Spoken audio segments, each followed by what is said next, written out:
Hi guys, welcome to Debbie's Rusty Brush. I'm Debbie, I'm the owner and artist here, and I appreciate you stopping in. If you're new here, please consider subscribing to my channel, hitting that little bell notification so you get notified anytime I upload a video. That is typically on Thursdays, sometimes Friday, sometimes I get more than one a week done. So if you hit the notification, you'll be in the know of everything I do when I do it. All right, let's get going today. If you like my videos, please share with your friends, with anybody that you think might also enjoy this kind of content. Today what we're doing is we're going to upcycle an old wood ironing board.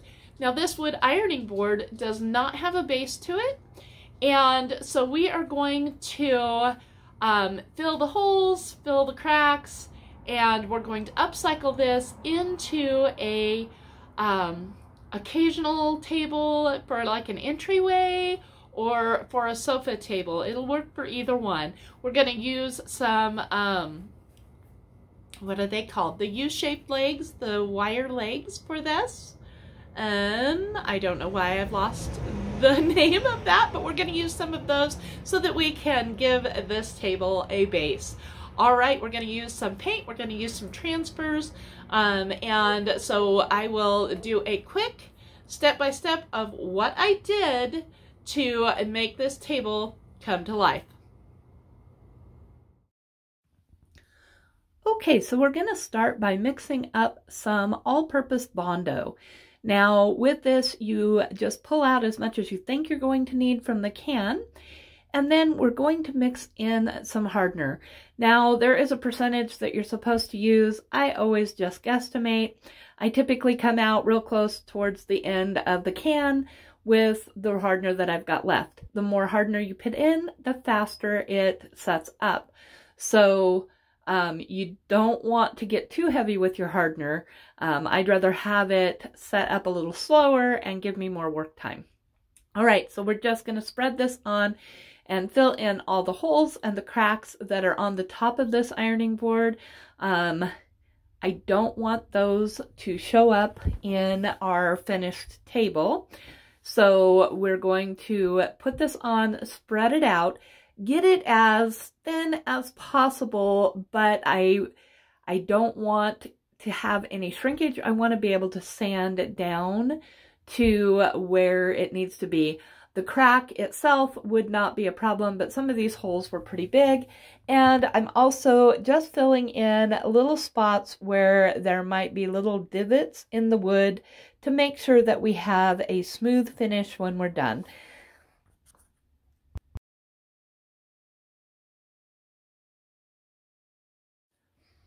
Okay, so now we are just going to take my palm sander and sand this down. And what I am using is 220 grit sandpaper.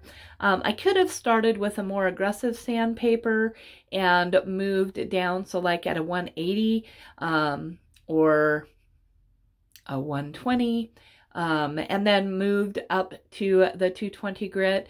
That would have made the sanding process go faster, but I had the 220 on there, and so I decided to go ahead and use up what was already there. It takes a little longer to do, but you do get a nice smooth surface.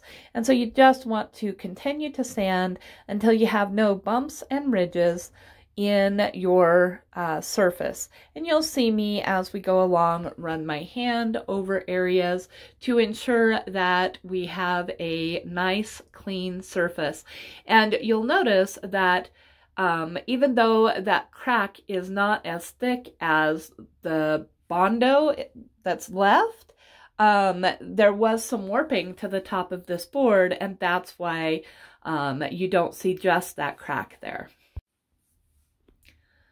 Okay, so now I am going to want to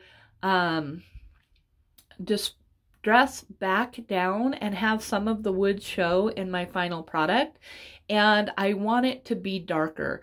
So what I'm doing, I've just got a cheap synthetic brush, and I'm just putting on some DIY Dark and Decrepit. This is a liquid patina that has the dark color to it. So this is an actual sealer, so I won't have to, if I chose to wet distress, I don't have to worry about the liquid patina coming off and going down to the board, because this will be sealed just with this liquid patina. Now, what I don't show you when I'm done with this, I let it cure, and then I take Zinsser's Bullseye Shellac in just the spray can, and I put 2 clear, really light coats over the top of this. The only reason I did that is because this old wood is going to have tannins that bleed back up when we put the top coat over our white, and this Zinsser will stop that bleed through. Okay, so now I did forget to film my first coat of paint. So I got the first coat of paint on. I'm using Rust-oleum white, and I put the first coat on, and then I'm going to just quickly sand before putting the second coat on. I'm just using a sanding pad with 220 grit sandpaper, and I just want to get any brush strokes out and even out that surface a little bit. And now I'm going the opposite direction than I went for my first coat, and I'm just going back and forth the short direction so that it has less brush strokes to worry about. Now I am going to go ahead and put 3 coats on this, and I will sand after the second coat cures. Before I put the third coat on, I'll do another light sanding, and then I will at that point go the long direction for that third coat. It probably didn't need 3 full coats. It was just a little bit streaky in a couple areas, and so I decided to go ahead and do that third coat. And then I sanded to get the brush strokes out, and now I am distressing. Now I chose not to wet distress. I chose to go ahead and use this little sanding pad and just go ahead and hand sand this down.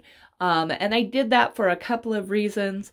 I was really wanting that soft, silky feel that you get from sanding, and I didn't want a whole lot of distressing in this. So I went ahead and sanded it just by hand instead of using a sander or wet distressing. Now I'm going to go ahead and put on 2 coats of Dixie Belle Clear in the flat. I don't want something that's going to have any reflective qualities to it as my top coat. I want it to have that chalky look and feel, and so I'm going with the flat.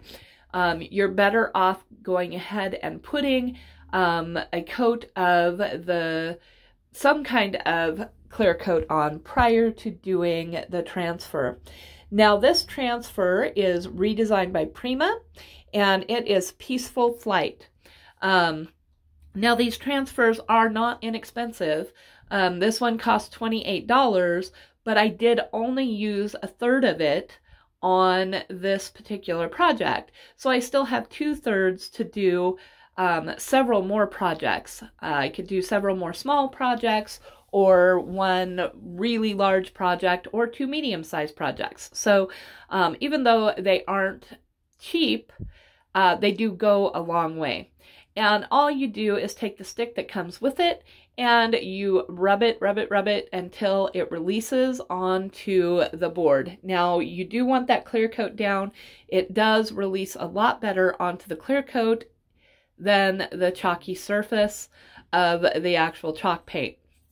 I've done it both ways.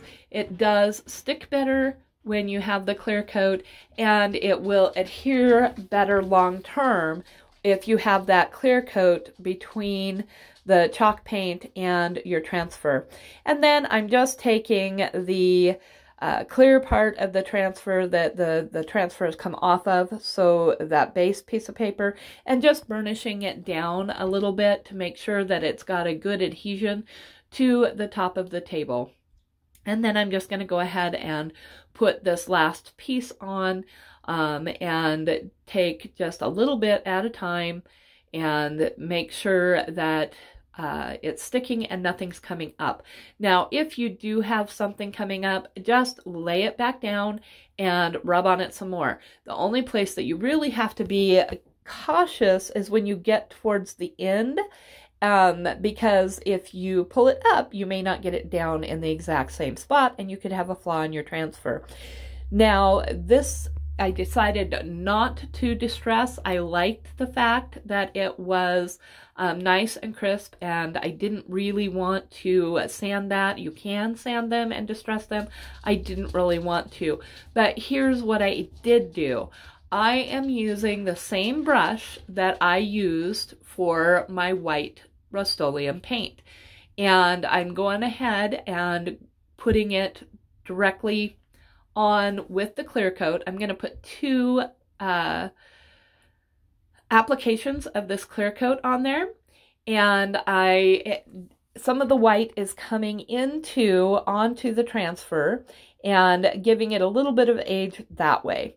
And I really liked that kind of whitewash effect with it, and that's why I chose not to sand, but to go ahead and have just a little bit of a whitewash over that transfer. So as you can see here, it's been staged. I've got pictures to show what the transfer looks like, what it could look like in a home, and that is that. Okay, so thank you for sticking around for this video. And if you have any questions, drop them in the comments. I would be glad to answer them. And I hope that you liked the process that we did with this. And if you did and you haven't already, please subscribe to my channel, hit the little bell for notifications, and share with any and all of your friends who you think might enjoy the content that I put out. I do a bunch of different things on this channel, all of which are going to be upcycling, refurbishing, and or art. So if you like those videos, I hope that you will subscribe and stick around for a while. And I appreciate you hanging out and taking the time to be here with me. And I will see you all again next week doing something new. All right, take care. Bye-bye.